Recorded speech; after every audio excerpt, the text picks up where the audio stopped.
ये जो प्रिय बोलने वाले, इनसे बड़ा दुश्मन कोई नहीं है।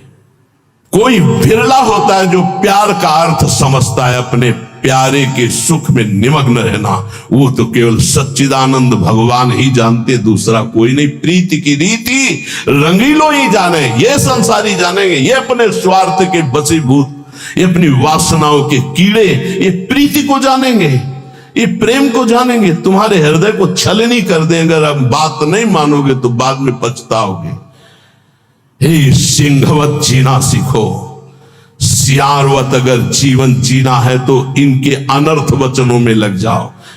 ये तुम्हें रुपया दे सकते हैं, तुम्हारा बैंक बैलेंस बढ़ा सकते हैं, लेकिन तुम्हारे हृदय की भोग वासना को नहीं मिटा सकते।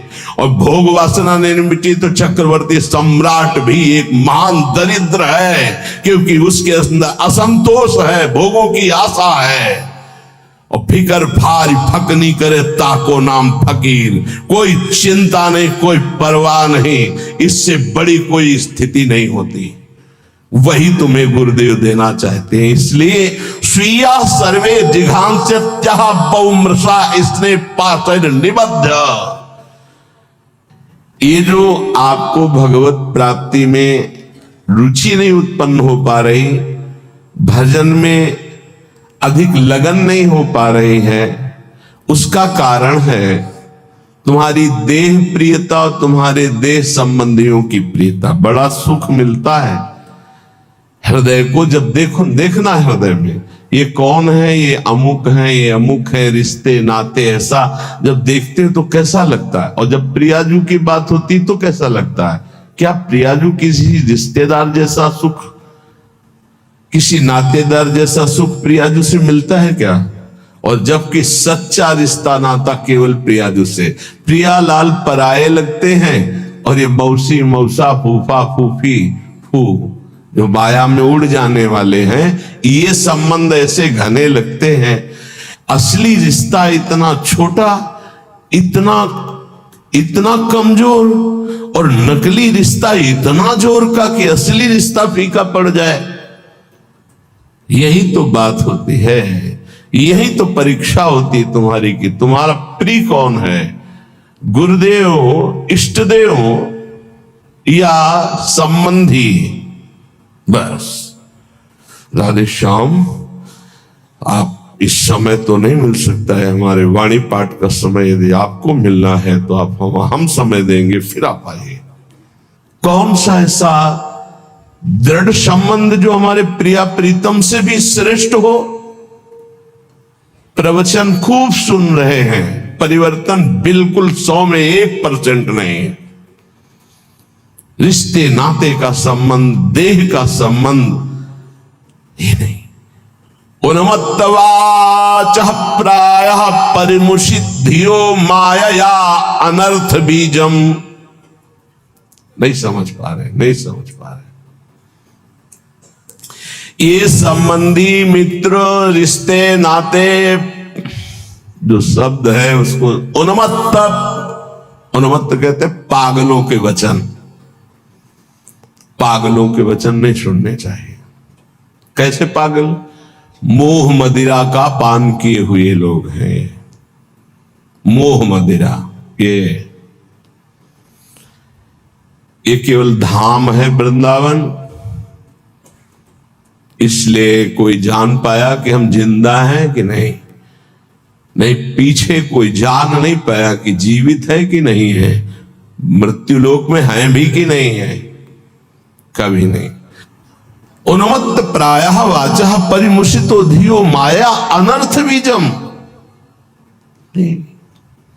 हम इष्ट के संबंध के लिए अनंत जन्मों से भ्रमित होकर भटकते रहे। अब इस जन्म में नहीं।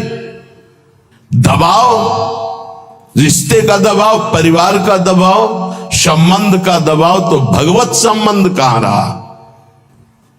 भगवत संबंध कहां रहा? यही श्री जी देख रहे हैं। आगे चलकर जो दुर्दशा होगी उसे नहीं समझ पाओगे, वो हमें दिखाई दे रही, तुम्हें नहीं। इसलिए बिल्कुल संभल जाओ, अब भी संभल जाओ। बार बार कहते हैं उन्मत्त प्रायवाचः परिमुषितो धियो माया अनर्थ बीजम। ये अनर्थ का बीज बोने वाले परिवार के जन होते हैं। अनर्थ का बीज, ये उन्मत्त मोह मदिरा का पान करके बात करने वाले होते हैं। इनकी बातों में ममता मोह की गंध है, जो तुम्हारे हृदय की भागवतिक संबंध की सुगंध को छीण करना चाहते हैं। कोई भी हो, स्वार्थम मत्वा कृतार्था अथन सुख विवेकादयो अग्राह्य वाचा। ये अविवेकी है, स्वार्थ भरे लोग हैं, इनकी बात को कभी नहीं सुनना चाहिए, क्योंकि विवेक रहित है। अग्राह्य, इनकी बात को न सुनना चाहिए न मानना चाहिए। अमुक संबंध केवल भगवत संबंध से, अन्यथा नहीं। अगर आप हमारी श्री जी से नहीं जुड़े हैं तो हम आपकी तरफ आंख उठा के नहीं देखेंगे। श्री जी से जुड़े हैं तो आपको हमारी तरफ देखने की जरूरत नहीं। श्री जी की तरफ देखो, हम अपने आप देख लेंगे। व्यवहारिक संबंध में कहीं किसी भी तरह का कोई प्रवेश नहीं है। श्री जी का संबंध उन्मत्त प्रायवाचा परिमुसितो धियो माया अनर्थ बीजम स्वार्थम मत्वा कृतार्था अतन सुख विवेकादयो अग्राह्य वाचा। ये संबंधी, ये रिश्ते नाते, ये मोह मदिरा का पान करके ऐसे वचन बोलते हैं कि फिर संसार की ममता जागृत हो जाए। ये मोहित करने वाली, हमारी परमार्थ की वृत्ति का नाश करने वाले होते हैं। ये अनर्थों के दुख का बीज बो देते हैं। ये विवेक रहित बोलते हैं, इसलिए इनकी बात अग्राह्य वाचा, इनकी बात सुने मत, नहीं तो परमार्थ भ्रष्ट हो जाएगा।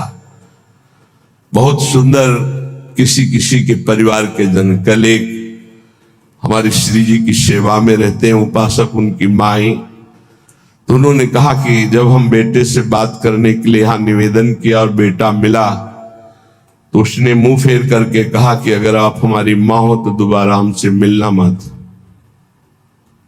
बोले मुझे अच्छा लगा, आंसू भरे थे आंखों में, मुझे अच्छा लगा कि मेरी कोख पावन हो गई।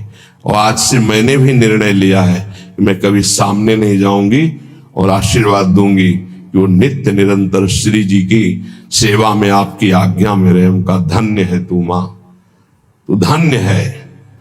अगर, और बहुत ही स्वभाव सुशील, बहुत ही अच्छा लगा बात करके कि मां हो, भगवान मां दे तो ऐसी मां दे जैसी कल वो मिली। एक भी ममता की बात नहीं। बोले हमने भी निश्चय किया, मुझे भी अच्छा नहीं लगा कि मैं अपने बेटे को मोह से ग्रसित नहीं करना चाहती, परमार्थ में आगे बढ़ाना चाहती हूं, तो मैं कभी सामने न जाऊं। मैंने भी निर्णय लिया। तुमका धन्य है तुम्हारा। जो सेवक जी ने कहा नाम प्रसंग कहे तो उपदेश, वो धन्य देश है, वो धन्य कुल है, धन्य सुतात धन्य सो माय। तो है मैया, तू उसी माय में आ गई जिसको सेवक जी धन्य कहते हैं। अरे धन्य है उसका गर्भ, जिसके गर्भ से भगवान का महाभागवत पैदा हुआ।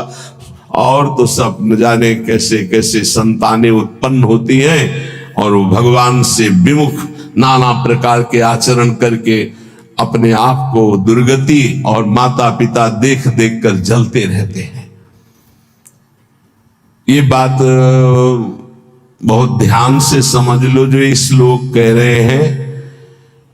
ऊपर वाले श्लोक में बताया अपनी निष्ठा की युगल सरकार हमारे इतने सुंदर है कि करोड़ करोड़ कामरति मूर्छित हो जाए, लक्ष्मी नारायण भी शोभा देख करके ललचाने लगे। ऐसे हमारे उपास्य देव श्यामा श्याम है। हमारे श्यामा श्याम में रति किनकी नहीं हो सकती, जो विषय विष के कीड़ा बने हुए हैं, या जो ब्रह्मबोध के द्वारा मोक्ष प्राप्त करना चाहते हैं, या जो जीवन भर भोग भोगा बुढ़ापे में सोचते हैं हम प्रेमी हो जाएं। चिंतन वही है 60 70 80 वर्ष का भोगों का। अब चिंतन बदलना बहुत कठिन, कोई महापुरुष चमत्कार कर दे तो बात अलग। ये हमारी बात उनकी समझ में आएगी जो शरणागत है श्री जी के, और प्रारंभ से अभ्यास कर रहे हैं अपने मन को प्रियालाल में लगाने का, रसिकों की कृपा का, तो चंदी वृंदावन आशा, उनके अंदर वृंदावन में विराजमान प्रिया प्रीतम से मिलने की आशा जागृत हो जाएगी। कह रहे हैं अब इसमें बचाव पक्ष क्या करना है? उन्मत्त प्रायवाचा परिमुसितो धियो माया अनर्थ बीजम, बुद्धि में ऐसा बैठा लो कि ये जितने प्यार करने वाले संसार के संबंधी हैं ये अनर्थ कर देंगे। अनर्थ क्या? हम जिस मन इंद्रियों को चुरा कर संसार से प्रिया प्रीतम में लगाना चाहते हैं ये पुनः वहीं लगा देंगे संसार में, पक्का। इनका प्रभाव ऐसा होता है। ये नहीं मानने वाले परिवार के लोग साधु नहीं मानते हैं, कोई विवेकवान साधु मानता नहीं मानते। परिवार के लोग नहीं मानते, साधु थोड़ी मानेंगे। वो तो अपना रिश्ता नाता संबंध देखकर बात करते हैं, वो सांसारिक संबंधों की मान्यता रखते हैं, इसलिए नहीं। कबीर वहां ना जाइए जहां जन्मभूमि का ठाव, भगति भाव पूछे नहीं ले पुराना नाव। वो थोड़ी कहेंगे महात्मा जी, नहीं, वो तो वही कहेंगे आओ पंडित, नाम लेके बात करेंगे, ऐसा अमुक ना। कबीर वहां ना जाइए जहां जन्म भूमि का ठाव, भगत भाव पूछे नहीं ले पुरानो ना। वही संसार की वार्ता। अनर्थ बीजम, बड़ा आकर्षण है परिवार वालों का, बड़ा आकर्षण है। आप देखो, अंदर से देखो, 20 वर्ष नहीं देखो, फिर देखो लगे भैया है हमारे, ये अपन अमुक है हमारे अमुक। और श्री जी को 20-25 वर्ष से नाम जप रहे हो, शरणागत हो, ये कभी नहीं आया कि आराध्य देव मेरे, जीवन धन मेरे। ऐसे धिक्कार है इस मन बुद्धि को कि जो अनंत जन्मों से हमारे हैं वो हमारे पराये नजर आते हैं, जो बिल्कुल हमारे नहीं, जिनको हम जानते नहीं है, अब भी नहीं जानते कि भाई के रूप में कौन अंदर विराजमान है, बहन के रूप में कौन अंदर विराजमान, हम नहीं जानते। केवल ढांचे को मानते हैं, ये ढांचा मेरा भाई है बहन है, और ढांचे के अंदर बैठा परमात्मा, उससे कोई परिचय नहीं है। इसलिए स्वार्थ मत्वा कृतार्था अतनु सुख विवेकादयो अग्राह वाचा।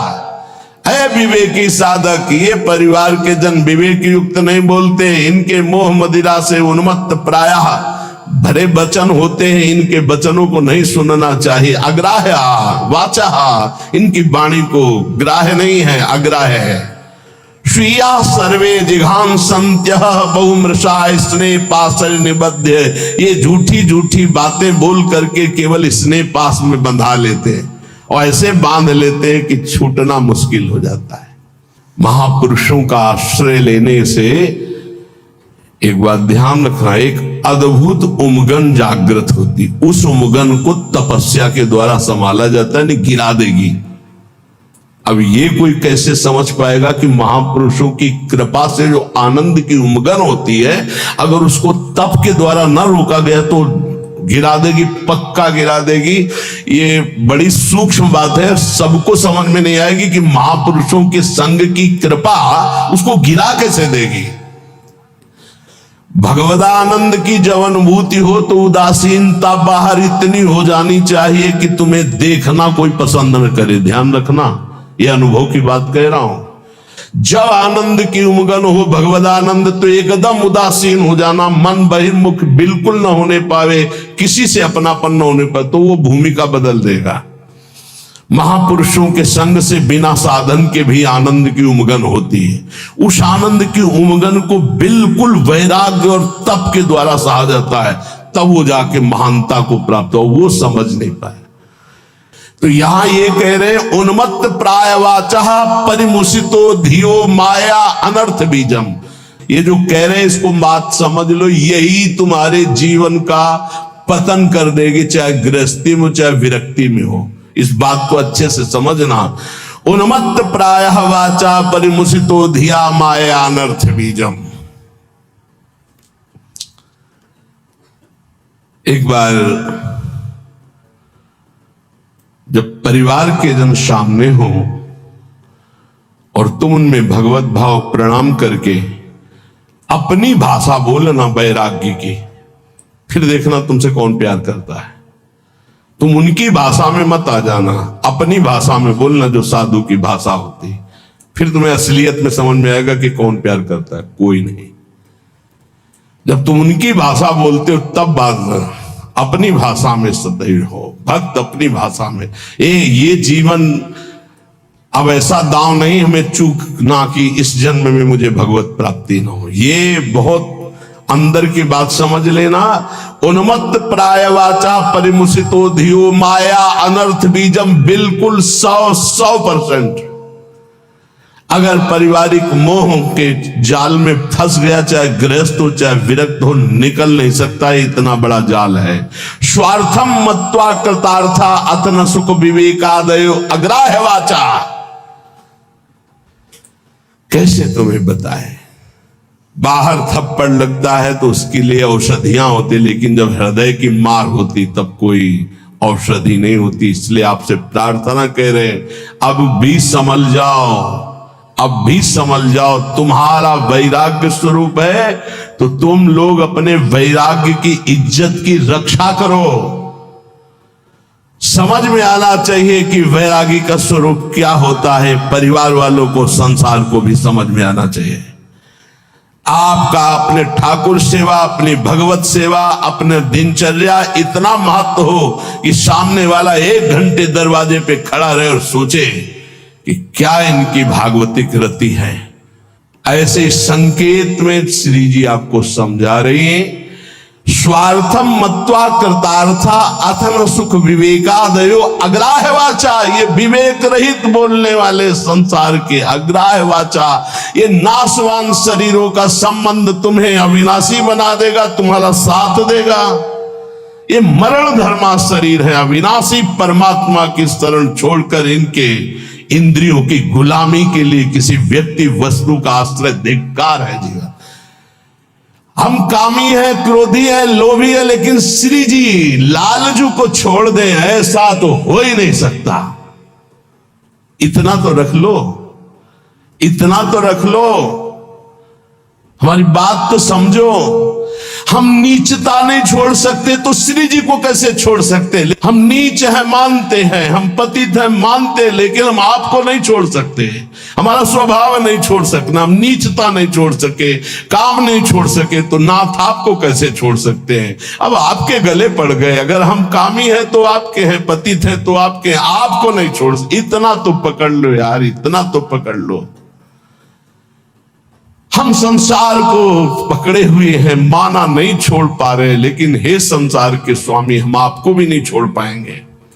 अब नहीं हो सकता कि मैं आपको छोड़कर संसार का पूर्ण आश्रय ले लूं, पर संसार को छोड़कर आपका पूर्ण आश्रय ले लूं, इतनी भी सामर्थ्य नहीं रह गई। तो कम से कम प्रभु को तो पकड़े रहो। लेकिन अनर्थ वाचा, देख लो, हम एक साधिका की बात करते हैं। भाई जी महाराज के प्रवचन सुनकर के एक साधिका ने भाई जी को गुरुदेव माना।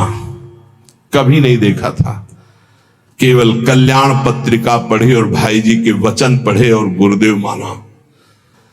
भाई जी की छवि कहीं से पता लगी तो मंगाकर अपने सिंहासन पर विराजमान, रात दिन दरवाजा बंद, घर के सदस्य उसे भोजन दे देते, बस दरवाजा बंद। 9 युवती भाई जी की छवि। रात एक दिन उसके अंदर इच्छा आई, क्या मैं अपने गुरुदेव को कभी भर नेत्र से देख सकती हूं सामने से। वो सत्य सच्चिदानंद में मेरे गुरुदेव क्या कभी चलकर मेरी कुटिया में, असंभव। किसी नगर के किसी एक घर में बंद वो रात दिन गुरुदेव के अनुसार भजन करती, और इच्छा जागृत हुई क्या भाई जी कभी चलकर हमारे दरवाजे पर आएंगे। पर जाकर जहीकर सत्य सनेहु, सोते मिले न कछु संदेहु। भाई जी तीर्थ यात्रा के लिए एक ट्रेन निकलवाई थी जिसमें सब भक्त थे। वो एक स्टेशन पे रुकी, अचानक आकर्षण भाई जी का हुआ। स्टेशन से स्वयं अकेले उस नगर में गए, और वो तो अलौकिक दिव्य महापुरुष, उसके घर गए, दरवाजा खटखटाया, किसी से पूछने की जरूरत नहीं, बिना तार का तार। किसी की हिम्मत नहीं थी कि उसका दरवाजा खटखटा दे। केवल समय भोजन का वो परिवार के लोग खिड़की से दे देते थे और उसका अपना अटैच था, तो कभी बाहर ही नहीं निकली, कभी किसी को चेहरा ही नहीं दिखाती थी। उसको लगा ऐसा कौन जो दरवाजा खटखटाता है, तो एक स्नेह का आकर्षण ऐसा लगा कि या तो श्री कृष्ण है या तो भाई जी है। कि तुम राम दीन अनुरागी, कि तुम हरिदासन मां कोई, मोरे हृदय प्रीति अति हुई। जैसे विभीषण जी को लगा या तो कोई बहुत बड़े हरिदास हैं जो सामने, या स्वयं हरि हैं जो विप्र रूप में है, या तो कोई बहुत बड़े भगवान के भक्त हैं, या तो स्वयं भगवान है कि मेरे हृदय। ऐसे उस देवी का हृदय बोला या तो श्री कृष्ण साक्षात आए या तो भाई जी आए। बिना हिचक के दरवाजा खोला तो जिनकी छवि थी वही सामने खड़े।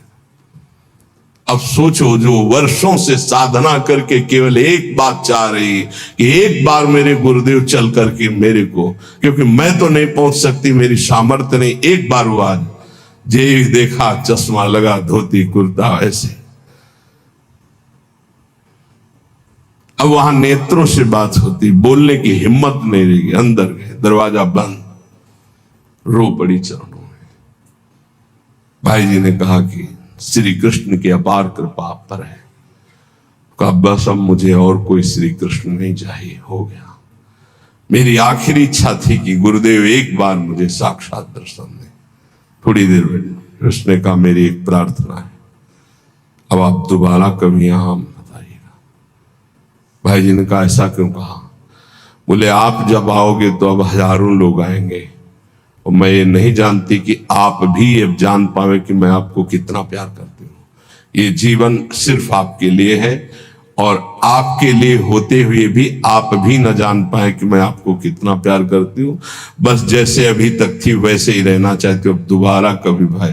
तो भाई जी ने उसके लिए पद लिखा है, पद रचना की। और पूज्य राधा बाबा से जब ये बात कही तो राधा बाबा ने इसे प्रकाशित किया, नहीं भाई जी इसे प्रकाशित भी नहीं करते। कि धन्य है वो देवी जो ऐसी एकांत पूरा जीवन भजन करके पूरा कर दिया, कोई जान नहीं पाया उसको। जो अपने आराध्य देव के लिए इतनी गुप्त आराधना की जा सकती है, फिर हमें संसार और संसार के संबंधों से क्या। इसलिए ये जीवन हमें केवल भगवत प्राप्ति के लिए।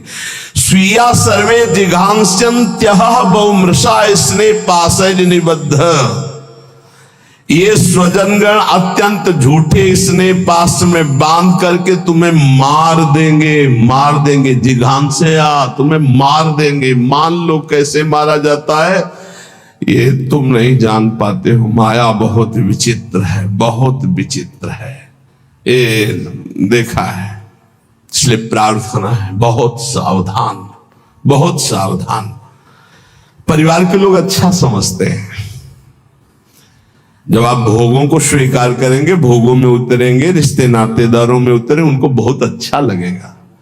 क्योंकि माता आपसे प्यार करती है पर दो चीजें देखती है, आपका पेट भरा है, आपको अच्छी नींद आती है,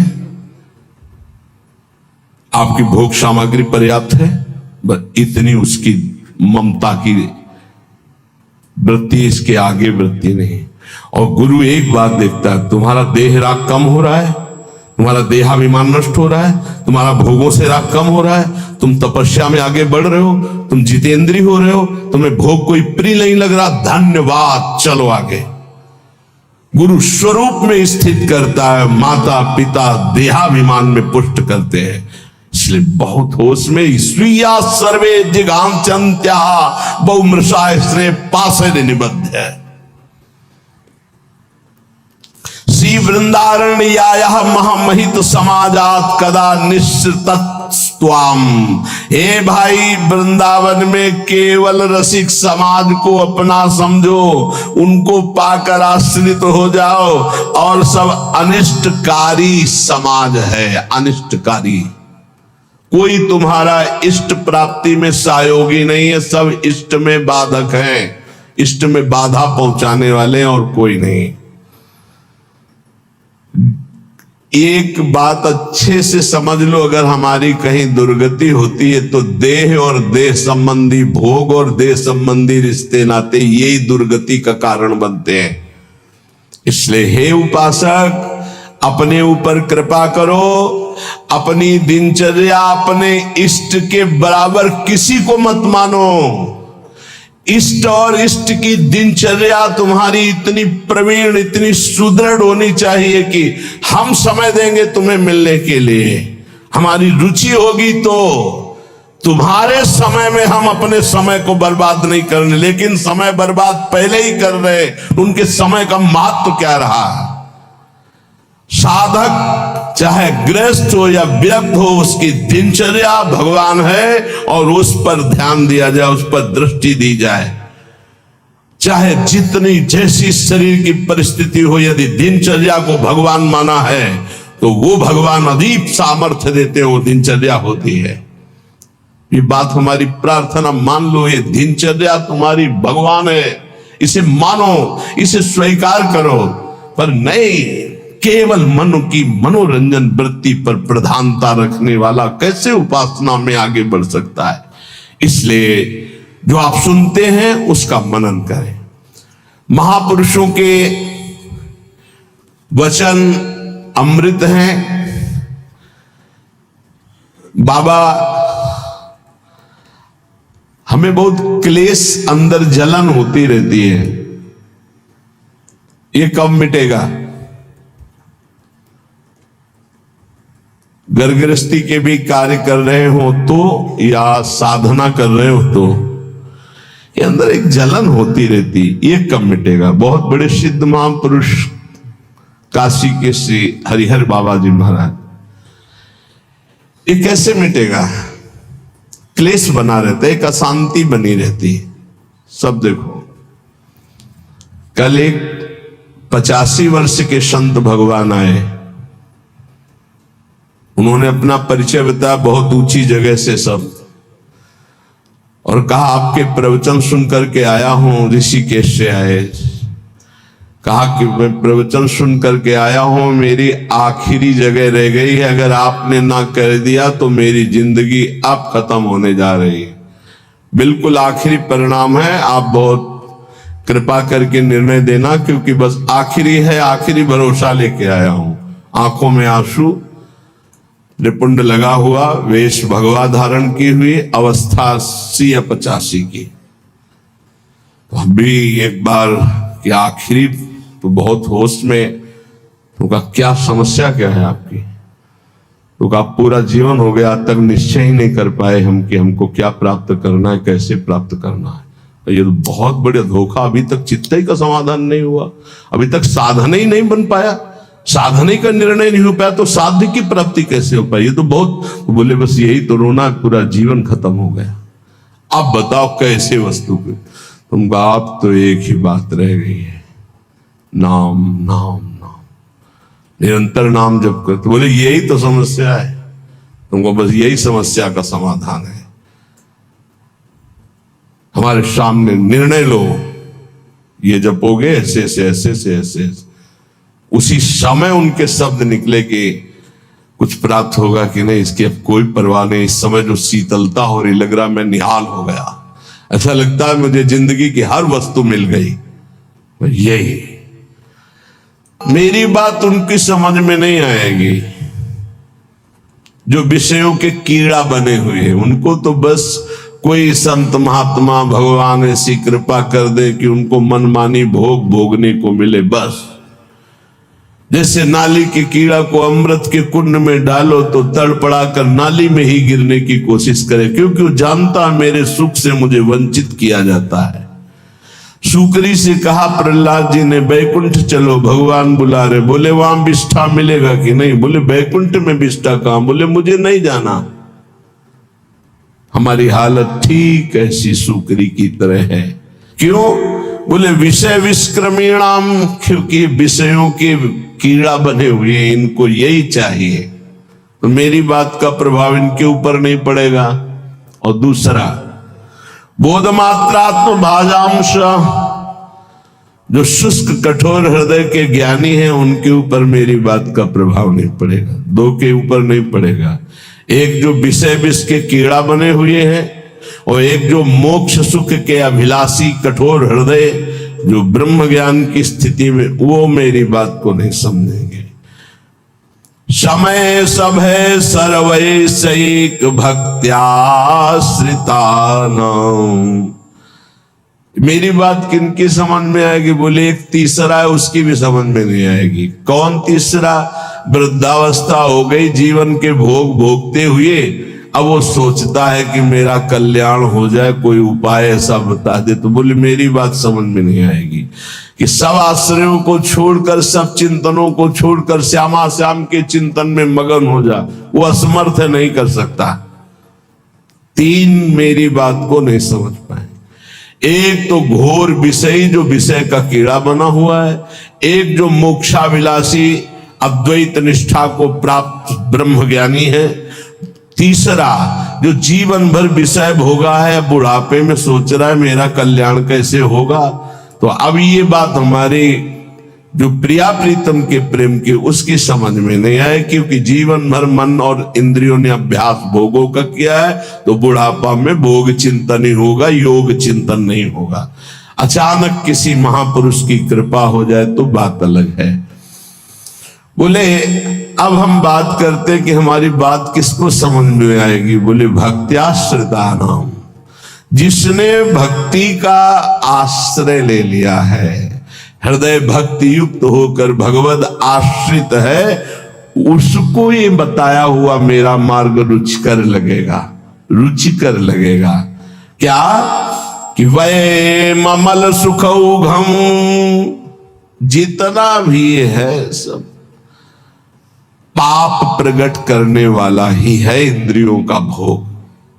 जो भक्त है, भक्ति का आश्रय लिए, वो जानता है कि इंद्रियों की विलासता केवल पाप करवाती है। ये सुख नहीं है, सुख के भ्रम में अपराध बनता है। तो शंदि वृंदावन आशा,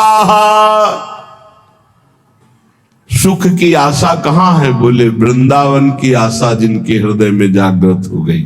वृंदावन दर्शन करना, वृंदावन एक दो दिन वास करना, या वृंदावन आजीवन वास करना। क्यों?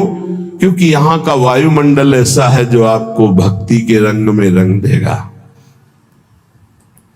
एक ब्रजवासी परम पूज्य जन पधारे तो से प्रार्थना की कि आप तो श्री जी के निज पार्षद भगवत स्वरूप हैं।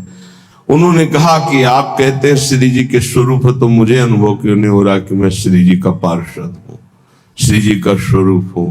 क्यों नहीं अनुभव हो रहा? धाम में रहता हूं, ब्रजवासी हूं, निज परिकर आप कह रहे हो, मैं मान गया, मैं निज परिकर हूं ये भी मान रहा हूं, लेकिन मेरे को क्यों अनुभव नहीं हो रहा? तो जेब में तुम्हारे हीरा रखा है, जौहरी कह रहा करोड़ों खाए, तो मान लो, मान लो तो जान जाओगे। जान के मानना बड़ा कठिन है, मान के जानना सरल है। आप हो भगवत स्वरूप, लेकिन आप अपनी बात को स्वीकार नहीं कर रहे हो, आप जानना नहीं चाह रहे हो, इसलिए आप नहीं जान पा रहे हो। बाहर से आया हुआ जानना चाहता है तो वो जान जाता है, घर में रहता हुआ जानना नहीं चाह रहा, इसलिए वो नहीं जान पा रहा है। अगर वो जानना चाहे तो बहुत जल्दी जान जाए कि उसका जन्म ही भगवत स्वरूप हुआ है। इस रज में जो उद्धव शनकादि शिवादि रज चाहते, मां के गर्भ से सीधे इस रज में आया, अहो भाग्य। निज वो भगवत पार्षद है, पूर्व में उसका बहुत बड़ा भजन बन गया है। अब वो अपने स्वरूप को भूल करके फिर व्यवहार में फंस गया, इसलिए अपने स्वरूप को नहीं जान पा रहे। जानना चाहे तो बहुत जल्दी जान लो, ना जानना चाहे तो पूरा जीवन निकल जाएगा, वो जान नहीं पाएगा। जैसे भगवान श्री द्वारिकाधीश इतने बड़े परिवार में साथ रहते थे, कोई बिरला जान पाया कि सच्चिदानंद है, नहीं भगवान को भगवान नहीं जान पाया, भगवान को भगवान के रूप में नहीं जान पाए। सब यदुवंशी नहीं जानते थे कि ये कौन हमारे बीच में विराजमान है।